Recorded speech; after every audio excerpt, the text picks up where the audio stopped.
مسلمانوں نے ایک دور کے اندر ایک خاص علم کی روایت کے پس منظر کو اپنایا اور اس سے اپنے مذہب کی ایک توجیہ یا ایک ورلڈ ویو پیش کیا۔ وقت گزرنے کے ساتھ ساتھ اس وقت جو دنیا کا حقیقی علم ہے وہ تو لاجک کے اوپر کھڑا ہوا ہے۔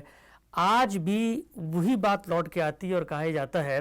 کہ سائنس، تجربے اور مشاہدے کی بنیاد پر ہم پھر سے قرآن مجید کی اثر و نو توضیح کریں، تشریح کریں، اس کی روشنی میں الہیاتی حقائق کو پیش کریں، اس لیے کہ سامنے والا اس وقت تک اس بات کو تسلیم نہیں کرے گا۔ کیا تجربے سے سیکھنا چاہیے مسلمانوں کو کہ انہوں نے اگر 1000 سال ایک علم کی روایت میں مذہب کی توجیہ کی اور وہ آج آ کے ریلیونٹ ہو گئی، تو اگر وہ آج ایک نئی روایت کے اندر اسی مذہب کی توجیہ کرتے ہیں تو ممکن ہے 200 سال بعد یہ بھی ریلیونٹ ہو جائے۔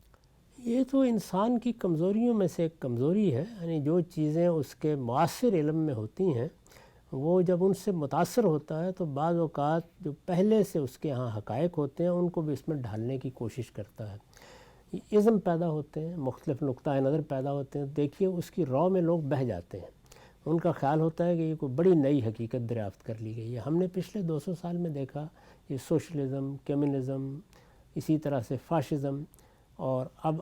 اپنے اس دور میں فیمنزم، اس طرح کی بہت سی چیزیں جتنی بھی ہم نے دیکھی ہیں ان سب میں اس کا ظہور ہوتا ہے۔ یعنی انسان جب اپنے گرد و پیش میں دیکھتا ہے اور وہ سمجھتا ہے کہ انسان نے اپنے تجربات سے، مشاہدات سے فلاں چیز کی کمزوری محسوس کر لی ہے یا فلاں چیز کی طرف اس کی رغبت ہے، تو اس کو وہ اپنے ایک نظریے یا اپنے ایک فکر میں ڈھال لیتا ہے اور پھر یہ چاہتا ہے کہ اس کی بنیادیں اس کو اپنے مذہب بھی مل جائے۔ یہ انسان کے ساتھ یہ برتر جگہ پر جب یہ معاملہ ہوتا ہے تو ہم اس میں محی الدین ابن عربی اور شاہ ولی اللہ جیسے لوگوں کو دیکھتے ہیں، اور یہ جب اس سطح پہ ہوتا ہے جو ایک عوام کی سطح ہے، یا آپ کہہ سکتے ہیں کہ جو علوم کو ایک نچلی سطح پر دیکھنے والے لوگ ہوتے ہیں، تو اس طرح کی باتیں سننے کو ملتی ہیں کہ یہ فلاں آیت سے فلاں چیز ہم ثابت کر سکتے ہیں اور فلاں سائنس کا مقدمہ اس سے معلوم ہو جاتا ہے۔ میرا خیال یہ ہے کہ علم اور فکر کی یہ دونوں سطحیں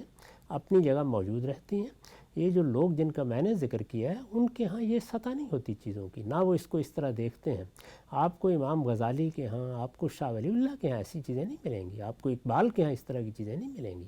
وہ اور برتر جگہ ہے جس کے اندر وہ کھڑے ہو کر جس طرح کی عقل نے سفر کیا ہے اس سے جو حقائق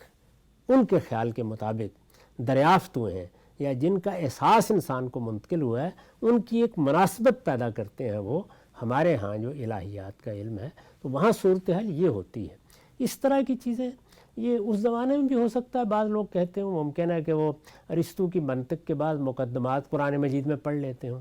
میں نے دیکھا ہے بعض پرانی کتابیں جب ہم دیکھتے ہیں کہ قرآن مجید کی کوئی ایک آیت لی اور کہا کہ دیکھیے یہ بالکل اسی طرح ارسطو کے مقدمے کے طریقے پر یہ شکل اول وجود میں آ گئی ہے، جیسے منطق میں چیزیں بیان ہوتی ہیں۔ تو یہ میرے خیال کے مطابق بہت نیچے کی سطح کی چیزیں ہوتی ہیں، برتر جگہ پر معاملات اس طرح نہیں ہوتے۔